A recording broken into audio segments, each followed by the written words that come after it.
Pemenang pertama. Halo bro. Halo bro. Apa kabar? Salam kenal ya. Ini kita Salam kenal juga bro. pernah ketemu Yes. ya sebelumnya ya. Kenalin, nama saya Joe. Saya dari tim OLT ya, sama tim Mas Daniel Gunawan. Yes.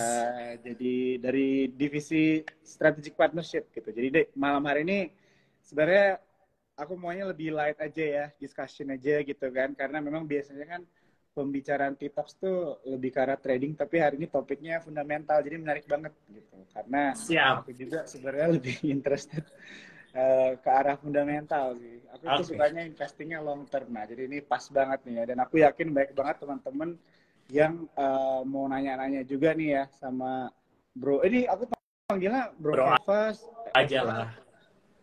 Bro Oke, aja. Bro aja ya. Siap. Oke. Biasanya dipanggilnya Bro Kevas atau Evan nih? Kevas. Oke. Ya, jadi sesuai dengan judul kita pembicaranya kan tips and trick cuan maksimal nih ya, bro ya, melalui analisa fundamental. Jadi memang sebenarnya udah ada beberapa list of questions juga gitu ya dari teman-teman. Tapi mungkin nanti ada langsung yang mau tanya langsung juga boleh bro ya. Boleh dong. Kalau teman-teman mau nanya gitu. Mungkin dari Bro Keva sendiri mungkin bisa kali ya kasih sedikit analisa nih, kalau misalnya kita lihat kan marketing kita, market kita, aduh ngomong marketing nih kerja di OLT. Okay. Udah pengen jualan aja nih kayaknya nih.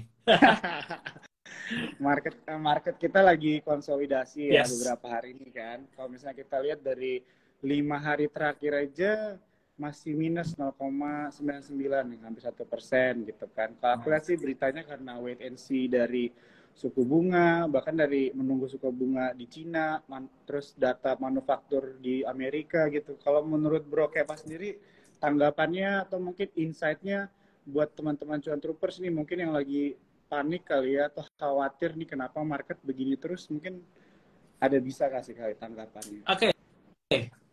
Well, salam kenal buat yang belum kenal. Kenalin, nama gue Kevas Evander. Panggil aja Kevas, bro. Ya, hari ini kita topiknya ngomongin fundamental ya. Ini topik yang memang saya menguasai lah. So, semoga nanti selama beberapa waktu ke depan kita bisa dapetin beberapa insight lah. Jadi saya akan sharing-sharing. Nah, untuk yang awal tentang IHSG ya, bro ya. Jadi, kalau gue sendiri sih, gue tuh punya pandangan sama IHSG tuh gini, bro. Gue selalu bilang kalau IHSG ini sekarang tuh kita nggak bisa ngelihat just IHSG-nya aja, nggak bisa. Karena menurut gue gini, sekarang itu magnetnya IHSG itu banyak, minimal ada 3. Apa aja itu magnetnya? Yang pertama adalah banking top 4 banks, ya BCA, BRI, Mandiri, BNI. Ini dari dulu selalu jadi bobot yang berat buat IHSG dari dulu sampai sekarang, ya kan. Nah, masalahnya magnet ini sekarang ketambahan magnet yang baru, yaitu pertama ada yang namanya GOTO, ya. GOTO dengan jumlah cap yang begitu besar sangat punya bobot ke IHSG sendiri. Nah, kinerja dari GOTO dan kinerja dari top 4 banks ini kan cukup bertolak belakang, gitu ya. Banking kita raportnya bagus-bagus, GOTO ya masih begitu-begitulah. Nah, harga saham banking begitu strong ya, meskipun ya kalau ditanya 1 minggu ini mungkin memang sideways gitu ya. Tapi kalau kita lihatnya long term 2-3 bulan terakhir sebenarnya bagus. Tapi pergerakan GOTO cukup memberatkan sehingga magnetnya ibarat kayak tarik-menarik nih. Kemudian ada lagi karena dari sektor di tahun 2021 yang begitu booming, yaitu dari sektor energi, khususnya batu bara. Kalau mau dikhususin lagi tuh ada namanya satu saham namanya Bayan, ya BYAN tuh, yang out of nowhere dari small caps udah menjadi big caps yang sangat punya bobot ke IHSG. Dan karena Bayan ini udah terlalu tinggi lah harganya, bobotnya juga jadi makin besar, begitu dia koreksi juga jadinya menyeret IHSG. Nah, jadi kalau ditanya IHSG gimana, memang gue setuju banget IHSG itu sebenarnya flat. Kenapa flat atau sideways? Karena ya itu, magnet-magnet kubu-kubu yang big caps ini tuh saling tarik-menarik dengan kinerja atau gerakan saham yang berbeda banget. GOTO nggak bisa di-compare sama banking gitu, gerakannya udah beda banget.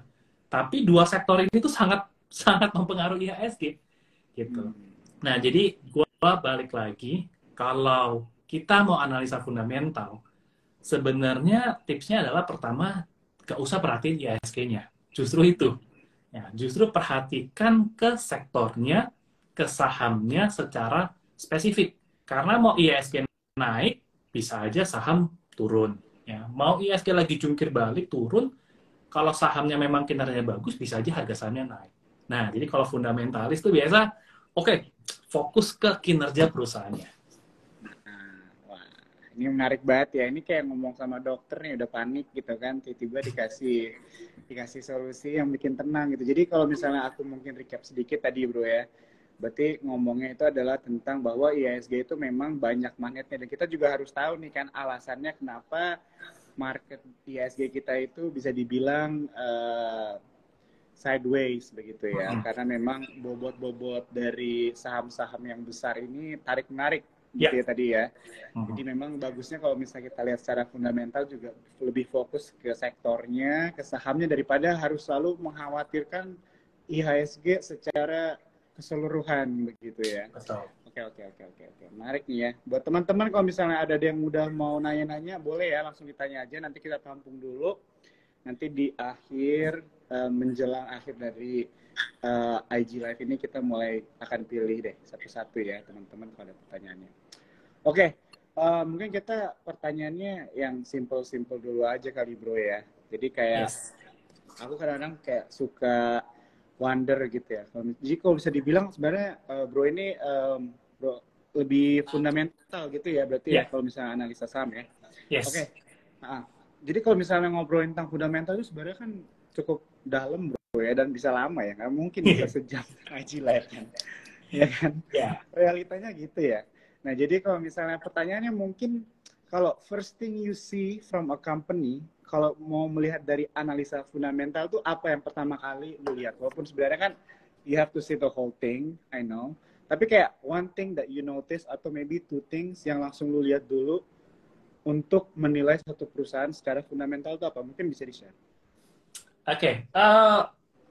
First thing first, yang pasti gue selalu lihat adalah grafik dari revenue dan net profit. Itu udah paling enak lah sebenarnya, paling gampang. Jadi sebenarnya fundamental tuh kalau di ngomong-ngomong memang wah ceritanya panjang loh. Cerita ini, cerita itu, cerita ini, cerita itu. Tapi kalau ditarik benang merahnya satu, ibaratnya goalnya adalah mau ceritanya apapun, tujuan perusahaan adalah bikin perusahaan itu profit. And numbers-nya itu adalah ya net profit. Jadi kalau ditanya begitu kita mau analisa fundamental, selalu kita mulainya dari net profit. Bukan selalu ya, tapi kalau ditanya satu, ya ujung-ujungnya earnings. Earnings-nya ini yang mau kita lihat. Nah, kalau kita investasi, kita pasti pingin beli perusahaan yang berkembang. So, pertanyaan keduanya adalah, kita harus analisa nih, perusahaan ini mampu nggak menaikkan earnings-nya di masa depan. Nah, jadi kalau ditanya dua, minimal itu aja dulu. Earnings dan potensi ke depannya tentang earnings itu gimana? Nah ini buat teman-teman ya, boleh ya langsung aku biasanya nulis ya. Jadi kayak oke, berarti earnings itu yang pertama kali dilihat begitu ya? Yes. Bro Kevas ya, oke, I see. Nah kalau misalnya as a whole gitu, mungkin kalau dibilang kriteria yang saham bagus melalui analisa fundamental dengan bahasanya Bro Kevas sendiri gimana tuh mungkin bisa dijelasin? Oke, jadi setelah kita berangkat dari earnings, jadi kalau mau cari perusahaan bagus yang lebih tenang kita nyaman, sebenarnya kriterianya adalah ya pertama kita lihat historis dulu deh. Kita nerawang ke depan ini kan susah ya kan, kita nggak bisa menebak secara pasti gitu. Tapi kalau kita ngelihat historis itu semua ada datanya. Jadi perusahaan yang bagus menurut saya satu perusahaan bisa making profit dan perusahaan ini bisa bertumbuh. Nah bertumbuh itu ya pertama kita lihat historisnya dulu. Nah secara historis earnings-nya terbukti bisa naik terus nggak?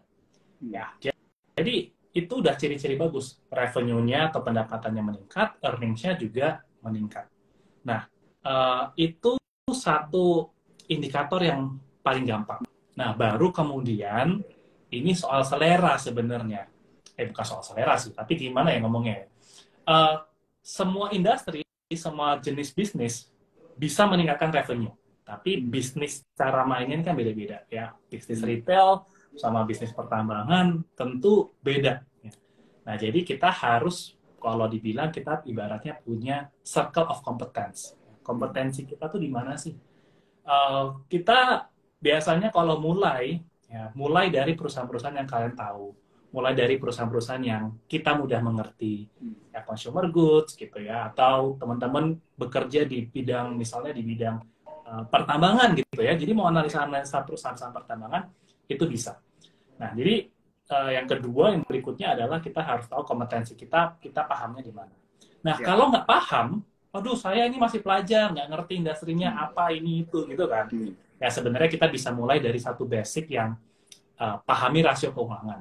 Nah, rasio yang saya suka itu datang dari yang namanya return on equity. Nah, menurut saya ini itu satu rasio yang sangat powerful sebenarnya. Ciri-cirinya perusahaan bagus adalah ketika this number ROE gitu ya, return of equity, itu kalau kita bikin patokan angka ya, minimal di atas 10%. 10%. Kenapa 10%? Karena gini, kalau saya jelasin. Return on equity itu kan ibaratnya berapa sih return yang bisa dihasilkan dari bisnis ini dengan modal yang ditempatin. Ya. Modalnya misalnya 100 juta, perusahaan ini bisa ngasilin 10 juta, return on equity 10%. Ya, gampang. Jadi, gampangnya adalah kita bandingkan nih. Ada instrumen investasi yang sangat aman, namanya deposito. Nah, deposito ini kan kita tinggal tidur, ongkang-ongkang kaki, lu mau liburan kemana, ya tetap dapat return. Ya bunganya tapi kecil ya, 3%, 4% gitu ya. Atau kalau mau yang lebih fancy sedikit, ya aman, tapi returnnya lebih tinggi, beli obligasi. Ya, sama juga tuh, apalagi obligasi pemerintah. Sekarang terakhir kemarin berapa ya, Bro? 6 atau 7% gitu kalau nggak salah SPR. Ya, sekitar segitu ya. Ya, jadi udah lumayan tinggi tuh. Lu punya 100 juta, dapat 7 juta tuh per tahun, ongkang-ongkang kaki, tinggal tidur, tutup mata, pasti dapat segitu. Ya. Nah, ini kita ngomongin saham, ngomongin bisnis. Ya. Tadi ROE-nya deposito 3-4%. ROE-nya obligasi 6-7%. Bisnis ini kan lebih susah. Ya. Tapi orang berpikir bisnis ini pasti lebih profitable. That's why carilah return on equity yang di atas 10%. Di atas obligasi lah minimal. Ya. Kenapa? Karena bisnis lebih susah, ekspektasinya pasti lebih cuan. Ya.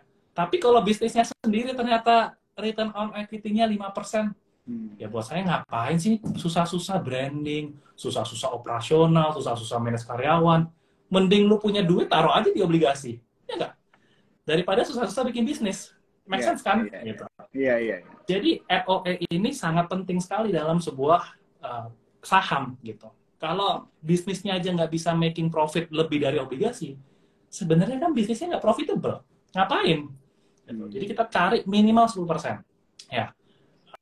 Supaya kita bisa filter, ini perusahaan memang profit, bisa menghasilkan profit yang besar, itu udah enak. Nah, itu salah satu rasio yang gue suka, bro, kalau gue ngeliat ke fundamental. Wah, thank you banget ya, Bro Kefas. Wah, ini jadi untuk ROE-nya, return on equity itu better di atas 10% ya. Jadi tadi pembandingan comparison by logic aja dari deposito sama obligasi itu emang langsung mencerahkan banget sih sebenarnya. Bener juga gitu ya. Yang harus begitu. Kalau misalnya kita mau menganalisa dari rasio ROE ya. Kalau misalnya dibilang juga rasio-rasio di untuk analisa fundamental juga banyak ya, Bro ya. Banyak sebenarnya. Nah, ROE ini sendiri sebenarnya spesial, Bro. Kenapa gue suka dengan ROE? Kenapa nih? Karena kalau dipanjangin secara kerangka hitungannya ya, sebenarnya ada banyak faktor yang bisa mempengaruhi return on equity. Jadi ketika lu paham tentang return on equity, sebenarnya lu bisa nge-breakdown ROE ini datangnya dari mana. Nah, ini memang agak lebih advance ya. Mungkin kalau ada coret-coretan lebih enak. Tapi semoga penjelasan lisan gue nih cukup bisa diikuti nih. Tapi di Google aja sebenarnya ada. Return on equity, rumus yang orang paling banyak tahu adalah net profit bagi ekuitas. Itu rumus textbook sebenarnya. Tapi rumus ini itu bisa di breakdown sebenarnya. Minimal jadi 3 bagian, 3 komponen. Pertama adalah net profit margin. Ya. Net profit margin ini dikalikan dengan total asset turnover. Waduh, susah banget ya bahasanya. Tapi gue jelasin dulu, nanti gue jelasin. Gue sebutin dulu, nanti gue jelasin berikutnya ya. Kemudian total asset turnover ini dikalikan dengan rasio liabilitas atau rasio hutang, leverage. Gitu. Jadi at least di sini gue mau ngomong ada 3 poin penting pembentuk ROE.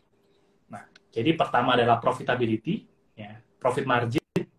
Kedua adalah efisiensi, dilihat dari perputaran asetnya, seberapa cepat. Dan yang ketiga adalah seberapa besar leverage-nya. Perusahaan dengan margin yang tinggi, itu akan sangat mudah meningkatkan ROE-nya. Jadi kalau perusahaan nih, bisnisnya, misalnya gini ya, gampang ya, bisnisnya jualan properti. Ya. Properti itu kan kita tahu marginnya besar dong. Ya kan, jualan rumah, jualan apartemen tuh marginnya pasti tebel. Gak mungkin marginnya tipis, susah lah bangun rumah capek-capek margin tipis, susah. Tapi margin tipis bisa untung nggak bisa. Contohnya bisnis retail, Alfamart gitu ya, atau retail Mapi marginnya lumayan sih. Anggap Alfamart lah, Alfamart, Indomaret, ya retail store itu kan marginnya tipis-tipis sebenarnya. Tapi mereka bisa profit. Nah, apa yang membedakan properti dan retail ya adalah perputaran asetnya seberapa cepat. Kalau perusahaan properti, bisnis properti, marginnya tebel, tapi perputarannya lama. Yeah. Ya kan, jualan rumah ya paling setahun bisa berapa sih, 1.000 gitu ya misalnya. Tapi kalau jualan sembako 1.000 piece itu 1 minggu kali, ya kan? Jadi perputarannya begitu cepat. Nah, jadi ada 2 komponen yang tadi saya bahas. Pertama adalah profitability. Semakin tinggi margin itu akan mudah meningkatkan ROE. Tapi juga yang kedua adalah semakin tinggi efisiensinya, perputaran asetnya. Ya, semakin tinggi perputaran aset atau semakin cepat perputaran aset, maka juga akan meningkatkan return on equity-nya. Gitu, bro. Oke, jadi bisa dibilang untuk rasio ini banyak juga lah ya, apa yang namanya, kayak kaki-kakinya yang harus dilihat yang menentukan sebenarnya dari angka ini berubah gara-gara apa aja. Betul. Begitu ya, nggak serta-merta langsung kita ambil angkanya aja, tapi harus melihat nih apa yang membuat contohnya ROI-nya tinggi atau ROI-nya rendah begitu kan. Dan menurut Bro Keva sendiri penting nggak sih untuk kayak comparing ROI dengan kompetitornya gitu di industri yang sama, atau mungkin gimana? Justru itu sangat penting ya, karena gini, kayak tadi bisnis retail ya sama bisnis properti itu udah beda banget, sama bisnis komoditas sudah beda banget. Jadi sebenarnya angka yang bagus berapa gitu. Contoh ya, tadi kita bilang ROE harus 10% di atas gitu. Wah, kalau gitu saya nemu nih saham ROE-nya 12% nih gitu ya. Wah, bagus nih gitu ya. Tapi ternyata let's say ini perusahaan tower gitu ya, menara telekomunikasi. Ya. Perusahaan menara telco mungkin return on equity-nya bisa di atas 12%. Jadi misalnya ada satu industri 12% ini kelihatan bagus nih. Tapi teman-teman yang lain 20%, 22%, 23% gitu ya, secara stabil. Dan dengan asumsi ini, dengan kasus seperti ini, maka bisa saya simpulkan 12% ini belum tentu bagus jadinya. Karena ada teman-teman yang lain yang di industri yang sama kasih return lebih tinggi. Dan sebenarnya saya suka dengan pertanyaannya Bro Jo ya, dimana kalau strategi saya adalah saya pasti bagi saham itu berdasarkan sektornya, kemudian saya cari dulu di mana sih yang paling bagus gitu. Nah, filter utama yang paling bagus tadi salah satunya adalah dengan return on equity tersebut. Jadi saya bagi per sektornya, kemudian dari setiap sektor saya cari tuh ROE mana sih yang tinggi. Nah, dari situ baru saya coba analisa kelihatannya menarik nih gitu. Ya. Wah, ini daging banget ya, bener ya. Jadi teman-teman nih, kalau misalnya kita recap sedikit aja. Jadi kalau misalnya kita mau menganalisa gitu ya dari sisi fundamental, untuk membahas spesifik tentang ROI tadi, jadi ditambah penting juga buat kita untuk comparing gitu ya sama kompetitor dari saham yang kita pilih dan di dalam satu industri juga. Karena kalau beda bisnis kan beda juga ya cara kita menilainya begitu kan, nggak bisa disamakan. Jadi buat teman-teman juga harus hati-hati ya kalau misalnya kita menganalisa dari fundamentalnya. Nah, sebelum kita lanjut nih ke pertanyaan sebelumnya, aku harus pesan-pesan sponsor dulu. Oke. Jadi ya, Boleh buat dong. buat teman-teman sekali lagi ya, aku mau ingetin buat yang kalian belum punya akun untuk investing atau trading, bisa buka di form.supersekuritas.com ya. Dan buat teman-teman yang nonton Aji Live malam hari ini, jangan lupa untuk tag Super Sekuritas terus bikin di screenshot di Instagram kalian, akan ada merchandise menarik gitu ya buat teman-teman juga. Dan satu lagi yang aku mau ingetin juga, kalau kalian punya RDN di BRI sekarang, itu bisa punya rekening bank di mana aja gitu ya. Jadi menarik banget buat teman-teman tahu ya informasi ini.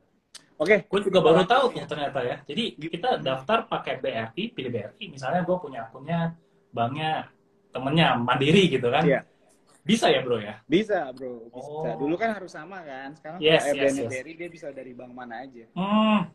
Nice, Hmm, nice, nice. menarik banget Gue gitu. boleh pesan Iya. sponsor juga nggak nih bro? Boleh dong. Boleh dong, Iya, boleh. karena kan gue juga sudah ini ya. Jadi kemarin tuh gue ambil ini bro, ambil sertifikasi juga. Jadi gue ambil sertifikasi, udah dapat license BPPE, dan kebetulan gue sekarang juga pakai Sukor. Nah, Jadi kalau teman-teman belum punya akun atau sudah punya akun Sukor nggak masalah, teman-teman bisa join ke tadi websitenya ada di pin ya. Atau teman-teman yang belum punya bisa masuk ke website yang ada di pin, teman-teman daftar Sukor Sekuritas, teman-teman bisa tuh pilih waktu masukin atau milih kode sales atau referral, teman-teman cari aja nama saya Kevas. Nah, nanti kalau buat yang nasabah saya bantu-bantu lah, bisa lah. aku juga Ya. boleh nggak nih? Boleh dong. Dibantu boleh ya? Siap. Ya, jadi itu ya teman-teman, kalau teman-teman belum punya akun Sekuritas, mau bikin akun lagi buat diversifikasi atau buat pindahin akun utamanya, boleh ke Sukor. Karena sekarang saya juga pakai Sukor utamanya.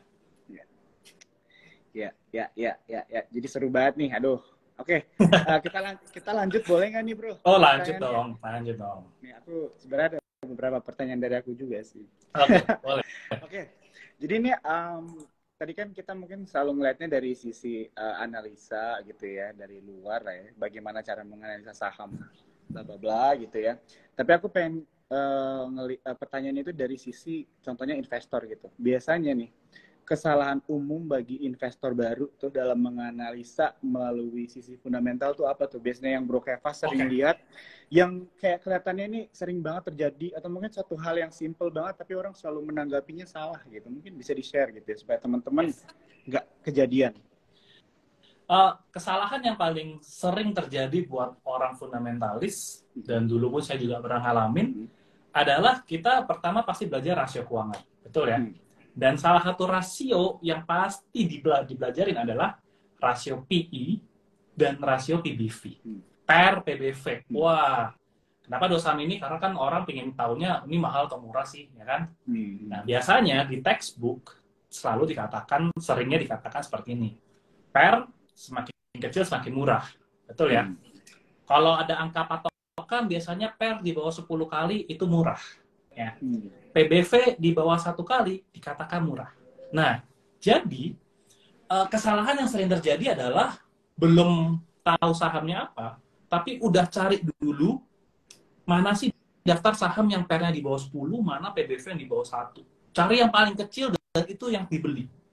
Nah, justru salahnya di situ. Ya, sebenarnya analisa fundamental itu seharusnya berangkatnya adalah dari kualitasnya dulu.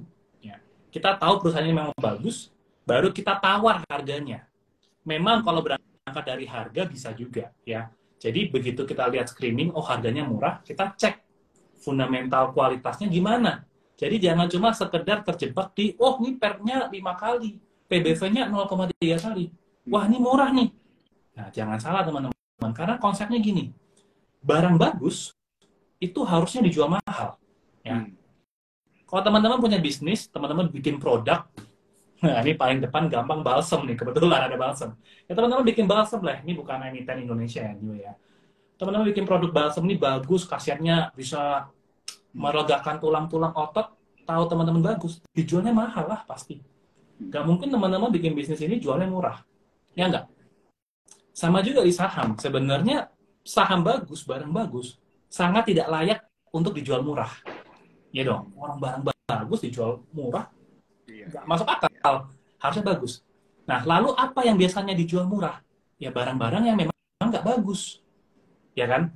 Nah, that's why kalau valuasinya murah, PI-nya kecil, PBV-nya kecil, jangan-jangan perusahaannya memang nggak bagus. Jangan-jangan memang perusahaannya tidak ada isinya. Ya. Jangan-jangan memang perusahaan ini bermasalah. Nah, jadi jangan berangkat dari PI, PBV yang penting murah, yang penting kecil, salah. Gitu. Berangkat dari situ nggak apa-apa, tapi harus dikonfirmasi ulang apakah memang perusahaannya bagus. Nah, enaknya di saham, ya, atau di kehidupan nyata, kadang-kadang, ya bisa aja kalau lagi baik begini dikasih promotion lah. Bro Jo, ini ya, hari ini mulai hunting pakai kartu kredit BCA. Karena kan lagi ulang tahun tuh, yang sana tuh, ya. Banyak diskon di mana-mana, segala macam ya. Jadi ada produk-produk makanan bagus, produk barang bagus, dikasih diskon. Sesekali bisa terjadi ya di kehidupan nyata. Sama juga di saham. Memang kadang-kadang market tidak rasional sehingga ada barang bagus dijualnya murah. Nah, itu menurut saya kesempatannya di situ. Ya. Jadi harus dipastikan bagus dulu perusahaannya, baru harganya memang murah atau masuk akal. Gitu. Oke, thank you banget ya. Jadi kita harus ngelihat dulu ya perusahaannya ini bagus atau enggak, baru masuk ya ke analisa PER sama PBV gitu ya Mas ya? Ya. Ya. Sempat aku juga waktu itu kalau nggak salah ada kayak banyak orang itu salah konsep, katanya kalau misalnya industri bank itu nggak bisa pakai PER ya? Untuk menganalisanya ya, PER, PBV gitu kalau nggak salah, bank kayaknya agak susah kalau PER, jadi harus pakai PBV kalau nggak salah ya. Nah, itu gimana tuh? Kalau saya punya jawaban yang sebenarnya berbeda. Tapi saya paham kenapa bank itu tidak bisa pakai PI. Ya. Oke. Pertama gini, earnings dari bank ya, itu sangat dipengaruhi sama yang namanya ada satu pos yang sebenarnya ini uang belum keluar, tapi diakui sebagai beban. Yaitu adalah cadangan kerugian penurunan nilai. Contoh nih waktu pandemi itu ya, kita melihat kan bank-bank laba bersihnya turun semua. Gitu. Kenapa?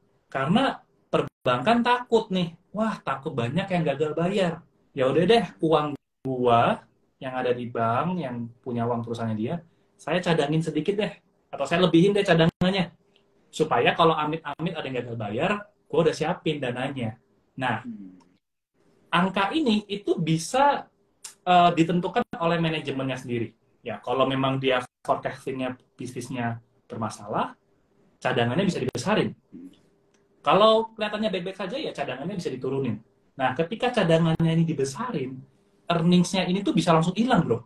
Ya, padahal itu baru cadangan, belum keluar. Nah, makanya perbankan memang biasanya nggak pakai PI. Ya. Tapi kalau misalnya kayak bank-bank besar yang memang bisnisnya sudah stabil, sudah sustain, di mana biasa porsi cadangannya memang segitu terus, PI bisa atau tetap bisa jadi patokan, lebih tetap relevan. Nah, PI tetap akan jadi relevan buat semua perusahaan asalkan memang earnings-nya stabil. Ya. Jangan, wah kalau perbankan nggak bisa pakai PI berarti kalau jual produk bisa pakai PI dong. Ya, misalnya retail bisa pakai PI dong. Itu gimana tuh? Belum tentu juga. Kalau earnings-nya tidak stabil, lihat PI doang juga susah. Ya, jadi PI ini kan price to earnings. Jadi pastikan earnings-nya stabil. Kalau earnings-nya tidak stabil, makin susah pakai PI sebenarnya. Gitu. Ya. Wah, ini kalau misalnya tadi Bro Keva sempat bahas tentang kayak mau dong kita barang bagus dijual dengan harga murah begitu tadi ya, mention ya. Aku langsung kepikiran kalau misalnya kita fundamentalis gitu ya, orang yang mau investasi dari sisi fundamental selalu mikir tentang value sama growth stock gitu ya. Yes. Bro ya.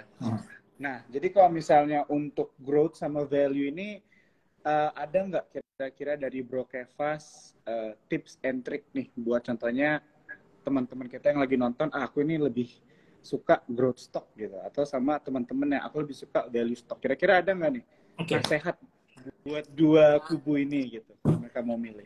Buat kubu value investing dan growth investing ya, saya ini bukan pesan saya, ini pesannya Warren Buffett dan Charlie Munger sebenarnya. Sebenarnya itu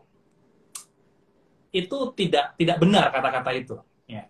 Jadi sebenarnya growth dan value itu tidak bisa dipisahkan sebenarnya. Gitu. Jadi itu katanya bullshit lah, itu omong kosong. Ya. Kenapa? Karena growth create the value. Ya, jadi growth itu bisa menciptakan value. Ya, dan tidak bisa dipisahkan lah, gitu. Jadi nggak usah pusing lah ini value atau growth. Sebenarnya nggak usah pusing di situ, ya. Karena mau itu value atau growth, dua-duanya ini penting. Gitu. Nah, tapi kalau saya tambahkan, memang saya sangat setuju atau pendekatan saya lebih ke yang benang merahnya itu harus ada growth. Ya. Karena gini, dengan ada growth tadi bisa menciptakan value, ya. Otomatis kalau ada growth, value-nya bisa makin bagus. Gitu. Jadi kalau saya memang suka memastikan bahwa perusahaan ini punya story ke depannya. Gitu. Itu lebih enak, ya, karena retail atau semua investor suka kalau tiba-tiba ada berita earnings-nya naik. Nah, itu kan biasa berita bagus. Itu kan artinya growth. Ya, tapi kalau wah dibilang net profit-nya turun segala macam, akan lebih nggak enak lah suasananya. Ya, jadi kalau memang saya lebih memperhatikan harus ada faktor growth-nya itu yang penting. Ya. Itu kalau dari saya. Tapi kalau yang dibilang mungkin kalau value investing mungkin sering dikaitinnya itu sama filosofinya Benjamin Graham yang lama banget lah, misalnya kayak cigar-butt investing, ya, net asset value. Nah, itu memang sering dikaitkan value investing seperti itu. Ya, jadi beli perusahaan yang tanda kutip, wah ini perusahaan udah nggak ada masa depannya nih, tapi kok dilihat, wah cashnya banyak ya, wah aset liquidnya banyak ya, gitu. Nah, itu memang masih bisa dibeli juga oleh seorang value investor karena anggapannya dia menilai value-nya dari aset-aset yang memang bisa dilikuidasi, kayak gitu. Jadi ada cashnya valuable asset gitu ya, ada properti yang memang siap untuk dilikuidasikan. Nah, dulu Warren Buffett sukanya gini nih, bahkan kan dia terkenal ya, beli perusahaan, langsung dilikuidasi, langsung pecat, gitu kan, langsung dapetin semua cash-nya. Nah, itu value investing dulu sering dikatanya seperti itu. Tapi kalau ditanya value dan growth, menurut saya ini berkesinambungan ya, value bisa diciptakan oleh growth. Gitu. Nah, wah ini jawabannya menarik banget ya teman-teman ya. Thank you Bro Kefas. Oke, jadi mungkin kita mau masuk ke Q&A section, tapi sebelumnya ada satu pertanyaan sebelumnya. Pertanyaannya gini Bro, jadi kan kalau misalnya kita milih saham gitu ya, selain melihat dari sisi fundamentalnya kan kita harus juga melihat dari manajemen perusahaan kan. Nah, itu untuk Bro Kefas gimana tuh kalau analisa manajemen suatu perusahaan ya? Ya, ini pertanyaan yang cukup sulit ya, dan cukup sulit juga untuk dipraktekkan sebenarnya. Ya, tapi bisa dipraktekkan. Ya, salah satu tips yang paling gampang untuk lihat manajemen adalah gini, untuk tahu manajemen itu bagus atau enggak memang nggak sulit. Ya. Tapi untuk tahu manajemen itu tanda kutip jelek, ya, itu agak gampang. Ya. Salah satu tipsnya misalnya kalau teman-teman lihat emiten, lihat nama direkturnya, dicari tuh direkturnya di Google aja ya, misalnya Kefas Evander kasus gitu, nggak ada, tenang aja nggak ada kasus ya. Tapi teman-teman bisa search nama direksinya, ya. Minimal ini orang bermasalah nggak sih gitu, apa banyak kasus hukum, ya banyak pernah disangkut pautin sama KPK lah segala macam, itu kan sebenarnya berita-berita yang nggak enak gitu kan ya.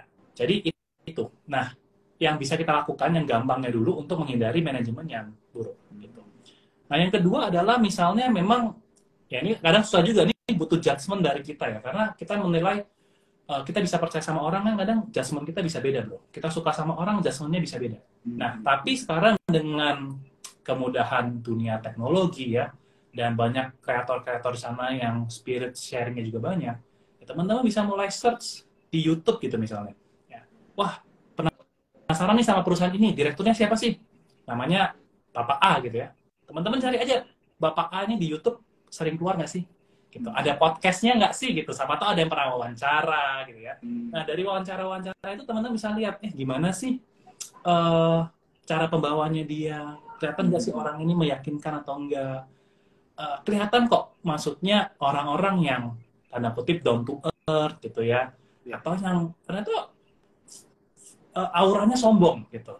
Nah, itu bisa kelihatan kalau kita melihat video-video YouTube-nya ketika dia diwawancara sama podcaster atau sama media gitu ya. Media kan juga pasti banyak tuh. Nah, itu jadi kita dimudahkan tuh untuk kita bisa ngintip gayanya manajemen ini gimana sih. Ya memang agak susah-susah gampang ya. Kalau yang punya privilege, tanda kutip, bisa ketemu sama manajemennya, gitu kan. Atau teman-teman kalau mau tahu gitu ya, datang aja UPS Public Expose, teman-teman bisa lihat sendiri gimana cara pembawaannya manajemen. Ya. Atau kalau teman-teman ada kesempatan mau langsung disamperin gitu, ya kan bisa aja, siapa tahu Ya, ya. ada manajemen yang mau turun gitu kan. Nah itu teman-teman bisa bisa nilai dari situ. Ya. Tidak ada rumusan pasti, nggak kayak rasio keuangan yang rasio harus 10% gitu. Ini kalau nilai orang memang susah bro. Ya tapi uh, itu salah satu tips-tipsnya. Oke, thank you Bro Kepas. Aku setuju sih sama Bro Kepas. Jadi emang susah sih kalau misalnya mau menilai suatu manajemen itu baik atau enggak, karena manusia ya kan, manajemen itu bisa berubah kapan aja, tapi yang bisa kita lakukan adalah dari langkah mitigasi untuk menjauhi yang mempunyai track record yang kurang baik lah, istilahnya begitu kan. Karena kalau kita ngomongin investasi kan itu mengenai uang kita juga begitu ya teman-teman ya. Jadi kita juga harus analisa dengan baik dan hati-hati juga. Oke. Mungkin gue mau tambahin dikit boleh bro? Boleh bro. Gue pernah lakuin gini sih ya. Sebenarnya yang kadang jarang dibaca, tapi gue pernah baca dan menurut gue bermanfaat adalah historis latar belakang pekerjaannya dia. Contohnya gini, maksudnya nih direktur ini latar belakangnya apa sih? Memang kadang ada direktur yang kerjanya udah 30 tahun gitu ya. Sudahlah itu memang berarti dia sangat jago gitu. Jadi kalau dia udah kerja 30 tahun di perusahaan yang sama, ya kita gampang nilainya. Lihat aja historis perusahaannya. Perusahaannya bisa growth nggak? Kalau memang perusahaannya bisa growth, berarti kan si orang ini yang udah kerja 30 tahun memang terbukti bisa membesarkan perusahaannya. Gitu ya. Nah, waktu itu saya pernah nemu gini, bro. Ada perusahaan tambang nikel lah, sebut aja nikel gitu ya. Dia itu baru ganti manajemen. Tiba-tiba direktur yang baru ini bekas perusahaan nikel yang lainnya yang kinerjanya itu bagus. Nah, menurut saya itu jadi nilai plus juga. Kenapa? Karena ini ada orang direktur baru yang memang sudah kompeten di perusahaan lama, kinerjanya bagus, perusahaannya pindah ke perusahaan yang baru ini. Nah, itu menurut saya direkturnya aman gitu. Ya, jadi itu bisa dilihat dari annual report ya, teman-teman. Annual reportnya dibaca itu kan pasti ada tuh ya, latar belakang pekerjaannya apa sih gitu ya. Nah, itu bisa ngebantu lah, at least bisa kasih hints. Ya. Tapi baik-baik lagi itu memang butuh judgement-nya kita sih sebagai investor. Oke. Thank you ya Bro Kevas ya. Jadi, wah ini menarik banget ya. Jadi kita tadi udah bahas beberapa hal dari sisi fundamental, tapi juga bagaimana cara kita menilai suatu manajemen begitu. Tapi dari pengalamannya Bro Kevas dan balik sebenarnya ke judgement kita masing-masing juga lah ya, bagaimana kita menilai manajemen atau orang begitu ya. Oke. Bro, ini kita langsung lompat aja kali ya ke Q&A. Boleh. Ada beberapa, soalnya kita tinggal 15 menit lagi juga. Oke, jadi ada pertanyaan nih dari Hendra Nugroho Kurniawan. Pertanyaannya, Bro, Kevas paling suka menghitung valuasi pakai metode apa dan apa alasannya? Trims. Oke. Tidak ada metode yang spesifik sebenarnya.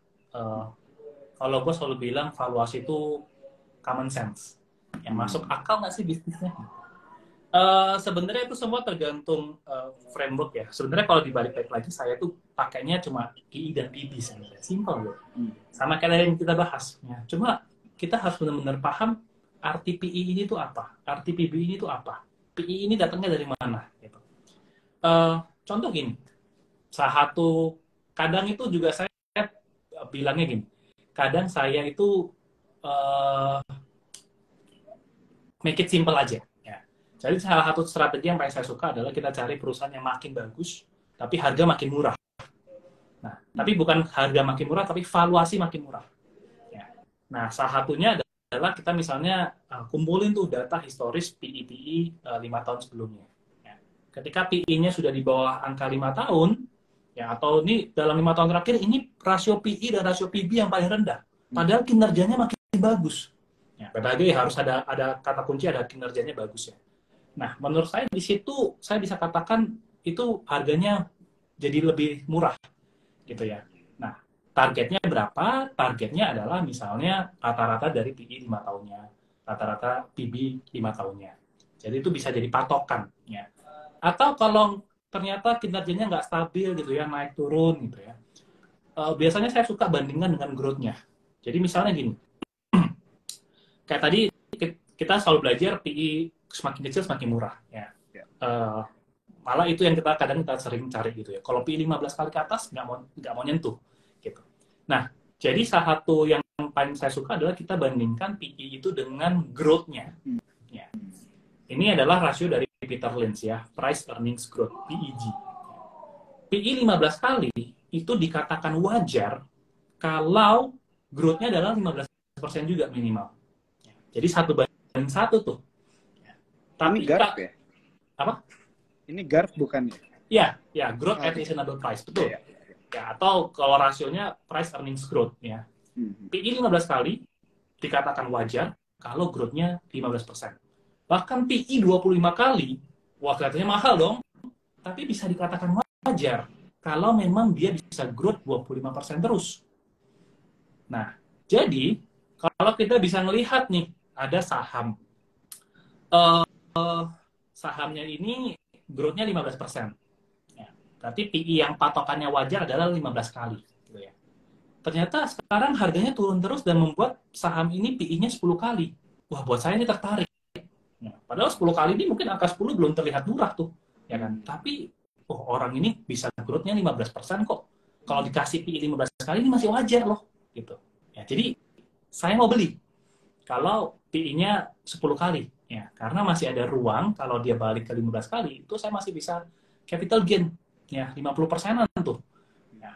Nah, jadi memang tidak ada rumusan pasti. Ya, saya biasa gunakan common sense.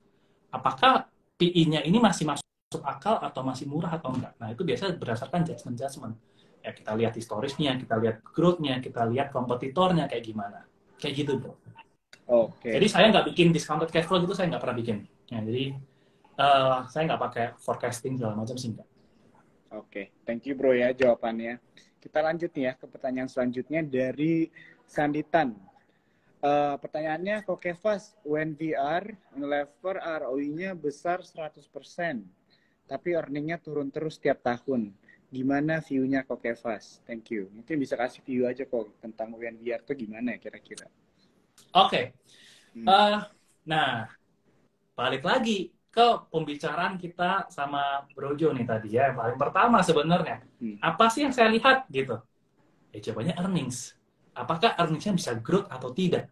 Ya, ketika perusahaan itu tidak bisa growth lagi, itu tuh dalam tanda kutip suka dipanis sama market. Contoh Unilever. Contoh misalnya industri rokok, sigaret, ya, Gudang Garam, MSP. It's a great company, perusahaan yang sangat bagus, ya. Return on equity tinggi-tinggi, betul. Tapi ya kata kuncinya tadi di situ adalah earnings-nya bisa growth nggak? Ya, ketika earnings-nya rendah, ya tidak growth, ya wajar kalau harganya turun terus. Karena kayak tadi baik lagi nih berkesinambungan sama rasio yang tadi saya baru kasih, PEG, ya earnings growth. Perusahaan MSP growth-nya mungkin tinggal 5%.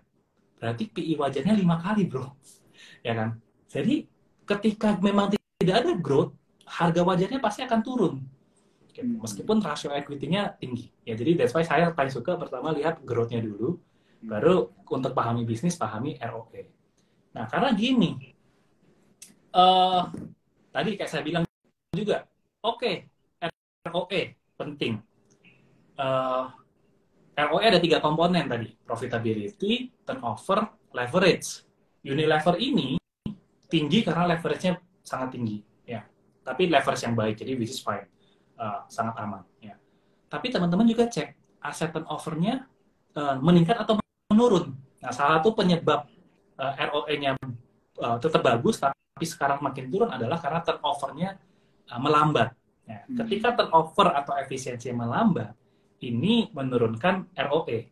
Nah, jadi ketika ada perusahaan yang ROE-nya turun terus juga nih, nah itu kan berarti tanda-tanda perusahaan ini memang tidak bisa mempertahankan kondisi yang bagusnya, malah sedang turun sekarang. Ya, jadi wajar kalau harganya dipanis oleh market. Kayak gitu. Semoga menjawab. Ya. Oke, semoga menjawab ya. Buat yang nanya tadi ini menurut aku daging ya. Tapi kalau misalnya lanjutin mungkin sedikit dari UNVR, Itu menurut Bro Kevas tuh sunset industri nggak tuh? Udah sunset nggak dia kayak emiten rokok gitu untuk penyiar? Atau Eh, hanya ada hal lain mungkin yang membuat performanya seperti yang kita lihat sekarang? so ya untuk Unilever sebenarnya saya dibilang sunset sih sebenarnya sih enggak ya, karena kalau menurut saya ya, maksudnya ini produk terbagus, tetap tetap digunakan produknya, Iya. it's too big lah. Cuma masalahnya memang saya itu meragukan dari room of growth-nya. Karena gini, Unilever ini brand luar negeri kan. Jadi untuk pasar ekspor udah pasti tidak bisa tersentuh. Dan pasar domestik sudah sangat luas sekali yang bisa disentuh sama Unilever. Ya, jadi growth-nya dia, kemungkinan datangnya cuma dari tiba-tiba ada produk baru yang bisa kuasai market share begitu banyak, sehingga ada growth lagi. Ya. Atau yang kedua adalah dari marginnya yang makin tinggi. Nah, marginnya makin tinggi ini yang susah, gitu. Karena Unilever terakhir salah satu yang menurunkan ROE-nya juga sebenarnya adalah dari sisi marginnya, gross profit marginnya dia tuh dulu selalu stabil di atas 50%, sekarang udah mulai turun nih ke 45%. Jadi, wah marginnya aja semakin lama semakin tertekan. Bisa nggak ini perusahaan growth lagi? Bisa. Kalau memang marginnya tiba-tiba dinaikin cukup drastis gitu. Kalau marginnya dinaikin, earnings-nya makin tinggi kan, makin banyak kan. Ya. Nah, ini ada yang komen, kok Chris nih, bener. Ya, menurut saya sih produknya tidak akan sunset. Ya, dulu saya botak, soalnya saya botakin rambutnya udah tumbuh. Ya, jadi sunset sih enggak. Cuma tinggal pertanyaannya, apakah memang earnings saya ini bisa dinaikin lagi atau enggak. Nah, pemicu earnings naik, kalau saya melihat, kalau Unilever, tantangannya adalah di margin, bisa enggak dinaikin lebih tinggi, ya, karena kalau jumlah market kayaknya udah, ya domestik dia udah sangat kuat lah. Ekspor nggak bisa gitu, karena ya kita Unilever ngambilnya franchise dari luar, ya kan. Jadi itu. Atau ada produk baru yang benar-benar wah luar biasa sehingga market share-nya bagus, revenue-nya naik, earnings-nya juga naik. Nah itu. Kalau memang ada tanda-tanda itu, Unilever is a great company sebenarnya. Oke. Jadi untuk dibilangin lever sunset sebenarnya nggak bisa dibilang begitu juga ya. Cuma mungkin perusahaannya apakah bisa dibilang udah mature banget kali ya. Jadi agak susah untuk expanding atau Ya bertumbuh dia lagi tuh kali ya. ya kan pasti ada apa ya, saya lupa lah nama teorinya ya. Diminishing return lah, ketika perusahaan Iya, udah iya. makin tinggi pasti ya mau naik akan lebih susah, dan kalau naik pun secara persentase akan semakin kecil gitu ya. Jadi itulah tantangannya Iya, Unilever iya. sebenarnya. Jadi seperti yang kayak Bro Kepas juga tadi bilang sih butuh inovasi-inovasi baru gitu ya. Produk-produk baru mungkin yang bisa eh, mengubah kali ya pendapat, kinerja dan sebagainya. Oke, oke. Wah ini banyak nih bro yang komen nih tentang rambut lo. Wah ini gue baru kenal juga nih sama bro Ini ini. gue Gue belum udah pernah udah lihat udah sebelumnya. potong berkali-kali sebenarnya, cuma gue masih pingin pendek aja. Oke, oke. Ini ada pertanyaan lagi bro dari Andrew Kusuma. Sektor apa yang menarik dengan situasi seperti sekarang? Mungkin bisa di-share bro? Oke, untuk sektor ini baik-baik lagi personal opinion, tergantung teman-teman interestnya di mana gitu ya. Cuma kalau saya ngomong apa yang saya lakuin, sebenarnya uh, saya suka sama sekarang ya, saya suka sama energi ya, energi yang berkaitan dengan green energy. Ya, jadi sekarang saya lebih fokusnya ke situ tuh, karena saya melihat potensi green energy ini, misalnya kayak pembangkit listrik tenaga air, tenaga surya, itu memang lagi digalakin sama pemerintah. Nah, jadi saya nemuin juga banyak perusahaan yang masih small caps, tapi I think mereka punya potensi gitu. Jadi Ya, kalau ya. sekarang saya lagi ditanyanya sukanya apa, saya sukanya itu gitu. Akankah bagus? Ya, we'll see. Ya, judgment saya juga bisa salah gitu ya. But kalau saya bicara apa yang saya lakuin, saya sekarang lagi lihatin itu ya. Jadi saham-saham yang memang ada hubungannya sama green energy. Saya suka sih, karena Green energy. secara visi dari bisnis tersebut juga bagus-bagus gitu ya. Siapa yang nggak suka kalau lingkungan kita green dan segala macam gitu ya. Jadi bisnisnya menarik, ya visinya juga bagus. Tinggal kita nemuin sahamnya harganya masuk akal atau enggak. Oke. Oke, oke, oke. Ini ada yang nanya, di save nggak nih bro? Ini di save ya teman-teman ya. Kalau misalnya tadi ada yang ketinggalan, boleh nanti dicek di IG-nya Super Sekuritas. Cari aja TikTok untuk hari Selasa diskusi kita dengan Bro Kevas. Ya. Ya. Oke. Satu lagi mungkin pertanyaan, tapi ini harus aku mention sih. Katanya kalau Porto ada UNBR, memang fotonya sunset. Banyak banyak anak senja di sini bro, makanya begitu ya. Harus beli UNBR biar bisa lihat sunset. Oke oke. Ada yang nanya bro tentang INDR. Sektor konsumer kan bagus kok. Kalau kayak INDR sebagai produsen bahan baku kok malah berat katanya begitu. Aku lihat sih tadi di sini Indorama ya. Saya harus lihat sekilas dulu ya. Misalnya dilihat dari sisi fundamentalnya, mungkin dari angka-angka yang terlihat secara cepatnya, tanggapannya Bro Kevas mungkin gimana tentang INDR? Ya, I think sih perusahaannya sebenarnya fine-fine aja. I think secara rasio keuangan juga fine-fine aja juga. Ya. Tinggal pertanyaannya apakah PI sekarang murah atau tidak gitu ya. Iya. Bentar, gua lihat. Nah, kendalanya INDR ini kalau saya melihat pertama secara rasio ya, secara data laporan keuangan dulu nih, belum kita ngomongin bisnis modelnya segala macam. Secara revenue perusahaan ini memang tidak begitu stabil ya. 2018 ke 19 turun, 19 ke 20 turun, 2021 naik gitu ya. Tapi earnings-nya juga cukup fluktuatif meskipun sekarang lagi growth bagus. Ya, jadi secara earnings pun juga jadi agak sulit untuk diprediksi gitu. Nah, kalau kita melihat ke harganya sebenarnya secara rasio cukup menarik ya. Karena PI-nya cuma sekitar 5 kali. Dan kalau kita melihat growth-nya itu juga sekitar kalau saya hitung ya revenue-nya dia cuma tumbuh 6%-an. CAGR-nya in the 5 years dia cuma tumbuh 6%-an. Jadi kalau dikasih PI 5 kali ternyata dia revenue juga cuma 6%, ya kan sebenarnya itu cukup fair gitu ya. Tapi kalau lihat net profit memang CAGR-nya kelihatan menggiurkan. 10 tahun dia CAGR-nya 30%. Tapi ya ini dia harus kita cek lagi dalamnya ya. Kan tadi kesalahan pemula adalah lihat PI 5 langsung tertarik beli nih ya. Tapi kita harus tahu dulu nih net profit-nya tumbuh bagus nih. Tapi kenapa? Ya, apakah ada penghasilan lain-lain yang memang sifatnya one time atau memang ini sudah fix atau sudah bagus nih kinerjanya bakal lebih stabil terus ke depan. Nah, itu yang memang harus digali lebih dalam. Cuma kalau saya kan belum pelajarin perusahaan ini sampai dalam, jadi saya nggak bisa tahu. Tapi sekilas kelihatannya seperti itu. Oke.